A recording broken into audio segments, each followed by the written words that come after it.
Kia ora, tēnā koutou katoa. This has been one extraordinary day. I'm hearing some things I've never thought would ever happen, because when those people were over in the trees all those years ago, I was over here. And they were shouting the treaty's a fraud.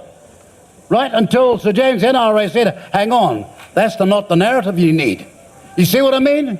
Walk in here and tell me something else, like we got no memory. 7 decades we've been here to respect and honour the Treaty of Waitangi. And what you've heard of late is both new and true. Unfortunately, that which is true is not new, and that which is new from these other people is simply not true. Whoever said we're getting rid of the Treaty of Waitangi? Tell me. No, we didn't. You tell me whoever said we're getting rid of the Treaty of Waitangi. So stop the crap. Stop the nonsense. Stop the hysteria. Some of us were out there before you were born fighting for Maori land rights. Do you remember 1975? No, you don't. Do you remember the party that they had a land march against? It was the New Zealand Labour Party. Do you remember who started the committees to take on the protection and defeat the Crown and the Whangarei County Council? Do you remember anything from yesterday? Well, some of us do. And we ain't here to apologise. We stand for a country, as Whina Cooper said, we signed the treaty to become one people. When she was marching, where were you? When she was fighting and the legal costs were being put together, where were you? Well, some of us have had a record that we're proud of, and we're not going to be misdescribed. We're not going to be falsified. You asked me where we're going to be in 2040. I hope, because we have focused on the fundamentals that people need.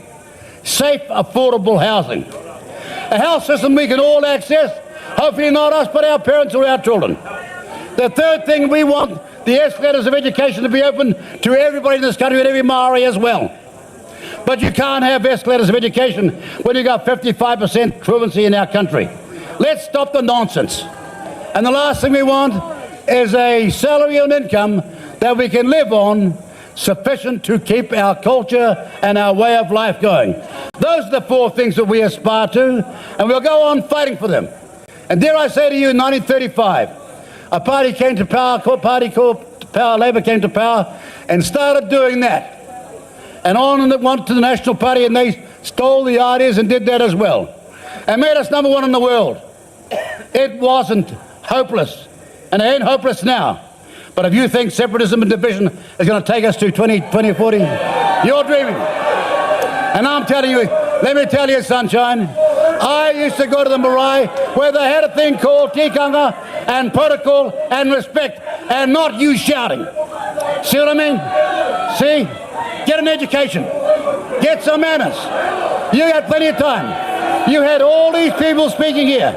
You see what I mean? All those people had a chance to talk, but here he is. All right, okay. Well, that's not the way it's going to be in 2040. That's not the way it's going to be in 2040. So, ladies and gentlemen, we're off now. Kia ora tātou.